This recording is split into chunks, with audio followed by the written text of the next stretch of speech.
जय हिंद दोस्तों, मेरा नाम है अनिरुद्ध और मैं आप सभी का वेलकम करता हूं करियर विल आईएएस पर। दोस्तों, the tables have finally turned. America के वेस्ट एशिया में जो हालात हो रहे हैं उससे तो आप सभी लोग अवगत होंगे ही होंगे, लेकिन भारत के साथ चल रही जो ट्रेड टेंशंस हैं वहां पर भी अमेरिका के हालात कुछ बहुत अच्छे नहीं चल रहे हैं। बिकॉज अभी दोस्तों, जहां अमेरिका इतना ज़्यादा व्यस्त है वेस्ट एशिया में, उस बीच डोनाल्ड ट्रंप एडमिनिस्ट्रेशन के द्वारा अपने पेंटागन के एक सीनियर मोस्ट ऑफिशियल को भारत के दौरे पर भेजा जा रहा है सो दैट वो इंडिया के साथ आकर के बातचीत करें और जो इंडिया अमेरिका के बीच में डिफेंस टाइज हैं, जो इंडिया अमेरिका के बीच में जो लिंगर ऑन कर रही डिफेंस डील्स हैं, उनको रिवाइव किया जा सके और उन डील्स को साइन किया जा सके। आप लोग यहां पे देख सकते हैं, खबर आज से कुछ ही दिन पहले सामने आई है और ये जो ऑफिशियल हैं जिनका मैं यहां पे जिक्र कर रहा हूं,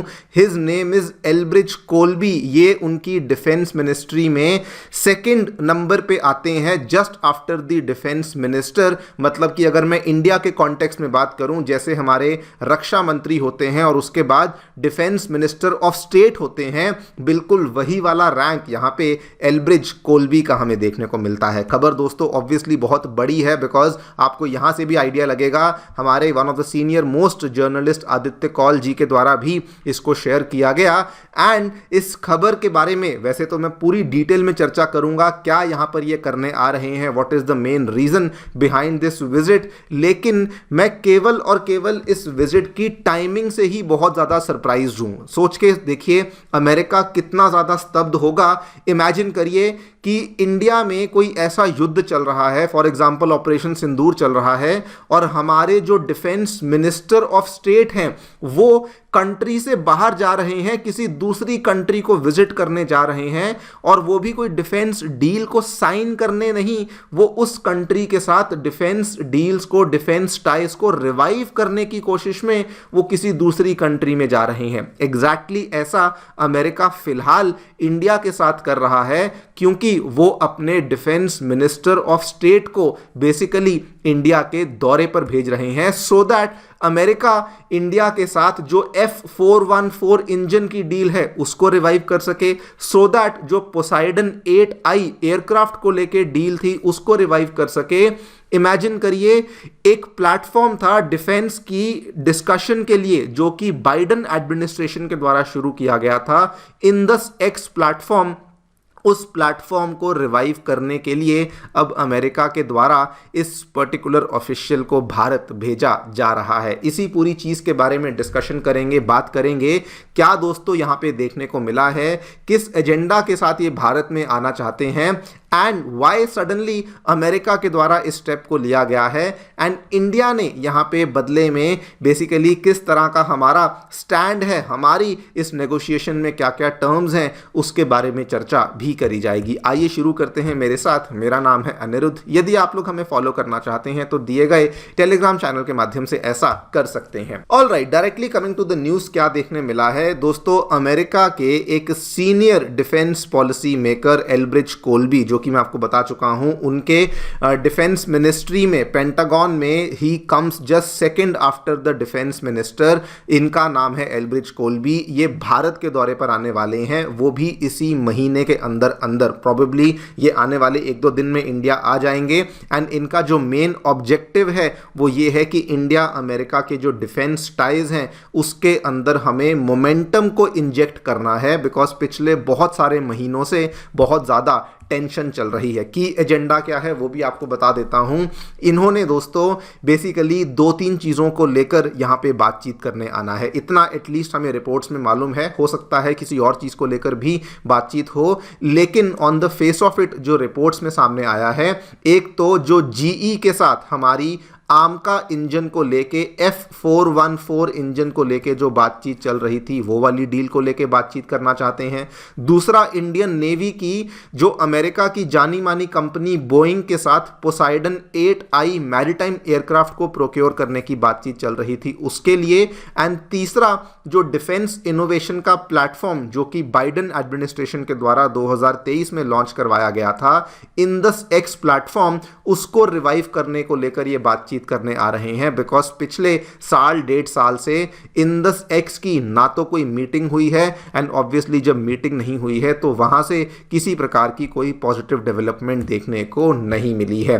ये यहाँ पे इन्हीं डील्स को लेके बातचीत क्यों हो रही है, I will talk about that. लेकिन क्वेश्चन ये आता है कि सडनली ये वाली विजिट अमेरिका के द्वारा, जबकि वो लोग इतना व्यस्त हैं, इतना बिजी हैं वेस्ट एशिया में, उस टाइम पर अमेरिका के द्वारा इस विजिट को इंडिया में क्यों प्लान किया जा रहा है? इसका one answer is very very clear दोस्तों। पिछले महीने आपको मालूम होगा जो डोनाल्ड ट्रंप के द्वारा लगाए गए टैरिफ्स थे, अमेरिका की सुप्रीम कोर्ट ने उन्हें इल्लीगल करार दे दिया था, और जैसे ही ये हुआ उसके बाद से अमेरिका कंप्लीटली अपनी लेवरेज यहाँ पे खो चुका था अलग अलग कंट्रीज के साथ। उसके बाद डोनाल्ड ट्रंप ने बहुत कंफ्यूजन भी करी कि पहले 10% फिर 15%, ना जाने कितने सारे नंबर्स वो लोग लेकर आए। लेकिन जब ये सब यहाँ पे ड्रामा और कंफ्यूजन चल रहा था, इंडिया का स्टैंड बड़ा क्लियर था। इंडिया ने, बल्कि अभी की बात है 16 मार्च की, हमारे जो कॉमर्स सेक्रेटरी हैं राजेश अग्रवाल साहब, उन्होंने कहा कि देखिए ट्रेड डील कैंसिल नहीं कर रहे हैं, लेकिन ट्रेड टॉक्स को फिलहाल एक बार के लिए सस्पेंड कर रहे हैं,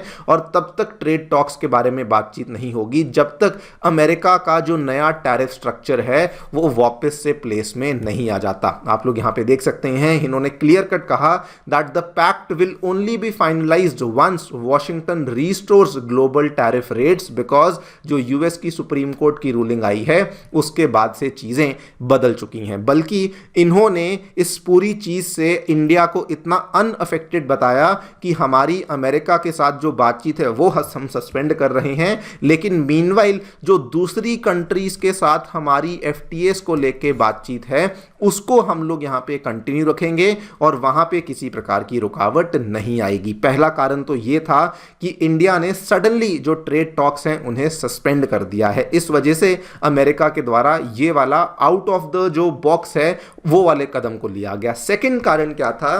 पिछले कुछ सालों में, स्पेशली जब से डोनाल्ड ट्रंप आए हैं और स्पेशली जब से डोनाल्ड ट्रंप ने अगस्त 2025 में इंडिया के ऊपर एक्सक्लूसिवली 25% के टैरिफ्स को लगाया था, उसके बाद से जो डिफेंस डील्स हैं वो एकदम स्लो डाउन हो चुकी हैं। पहले आपको इंडस एक्स के बारे में बताता हूं। ये दोस्तों एक बायलेटरल लेवल पे इंडिया अमेरिका के बीच में एक ऐसे प्लेटफॉर्म को स्थापित किया गया था। बाइडेन एडमिनिस्ट्रेशन ने 2023 में इसको बनाया था सो दैट अमेरिका और इंडिया के जो डिफेंस फर्म्स हैं, स्पेशली जो स्टार्टअप्स हैं, वो यहाँ पे मुलाकात कर सकें, अपनी इनोवेशंस को शेयर कर सकें, जिससे कि नई नई इनोवेशंस मार्केट में आ सकें। लेकिन सरप्राइजिंगली वो वाला जो प्लेटफॉर्म था 2023 में मुलाकात हुई, 24 में मुलाकात हुई, लेकिन जब से डोनाल्ड ट्रंप सत्ता में आए हैं उस चीज को लेके किसी प्रकार की कोई मुलाकात हुई ही नहीं है। तो पहला रीजन तो ये है कि वो लोग उसको रिवाइव करना चाहते हैं, लेकिन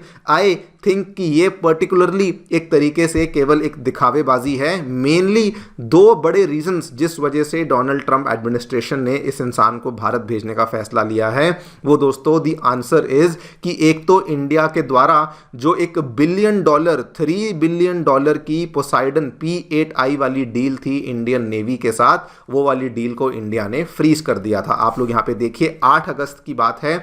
1 अगस्त को अमेरिका के राष्ट्रपति डोनाल्ड ट्रंप ने इंडिया के ऊपर टैरिफ्स को लगाया था और इंडिया ने डील कैंसिल नहीं करी बल्कि डील को पॉज किया था। यह कहा था कि पहली बात तो 25% टैरिफ हम लोग उम्मीद नहीं कर रहे थे, और दूसरी बात जो ये डील जो है ये हमने जब साइन करी थी तो ये इतनी महंगी डील नहीं थी। आज सडनली अमेरिका हमसे $3.6 बिलियन की मांग कर रहा है, ये हम लोग यहां पे देने में इंटरेस्टेड नहीं है। तो एक सबसे बड़ा कारण जिस वजह से अमेरिका बहुत ज्यादा स्तब्ध है वो ये वाली डील अभी भी इंडिया ने सस्पेंड करी हुई है। नंबर सेकंड कारण जो इंडिया ने सबसे पहले अमेरिका के साथ बातचीत करी थी आमका फाइटर जेट के इंजन को लेकर। आपको याद करवा दूं 2023 की ही बात है, पीएम मोदी अमेरिका के स्टेट विजिट पर गए थे। ऑलमोस्ट सब कुछ फाइनल हो चुका था कि जीई के साथ ही हम लोग F414 इंजन को प्रोक्योर करेंगे अपने आमका फाइटर जेट के लिए और इवन तेजस के मार्क 2 फाइटर जेट के लिए भी। लेकिन आप भी जानते हैं पिछले साल क्या हुआ, इंडिया ने आमका इंजन के लिए जीई को हटाया, इवन ब्रिटेन की रॉल्स रॉयस को हटाया और फ्रांस की साफरान को चुन लिया। ये अपने आप में बहुत बड़ा सेटबैक था अमेरिका के लिए, बिकॉज ये दोस्तों एक मल्टी बिलियन डॉलर की डील होने वाली थी जो कि अमेरिका को ऑलमोस्ट मिल भी चुकी थी, लेकिन उन्हीं की कुछ हरकतों की वजह से इंडिया ने अमेरिका को नहीं चुना, बल्कि हमने फ्रांस की कंपनी साफरान को चुना। इसको लेकर आपको अपडेट भी बता दूं, पिछले साल जनवरी 2025 में भी आप देखिए जो नेगोशिएशन थी, जो बातचीत थी HAL और GE के बीच में, वो स्टॉल हो चुकी थी।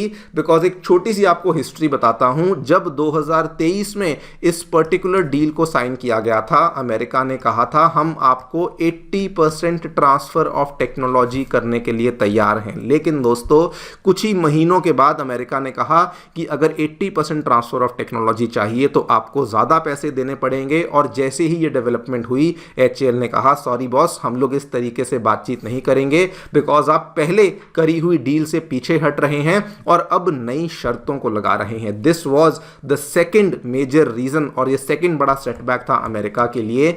और इसीलिए अभी अमेरिका के द्वारा अपने एक बहुत ही सीनियर पेंटागन के अधिकारी को भेजा गया है कि प्लीज इंडिया जाइए, उनसे बातचीत करिए, सो दैट जो ये जेट इंजन की डील है इसको लेकर कुछ ना कुछ प्रोग्रेस, कुछ ना कुछ मूवमेंट हमें देखने मिल सके। इसीलिए आप देखिए कि वो इंडिया आ रहे हैं, एक तो इंडस एक्स को रिवाइव करने के लिए, लेकिन मोर इंपॉर्टेंटली आर्म्स सेल्स को पुश करने के लिए, पेंडिंग डील्स को फास्ट ट्रैक करने के लिए, और सबसे इंपॉर्टेंट अमेरिका के डिफेंस एक्सपोर्ट्स को एक्सपैंड करने के लिए।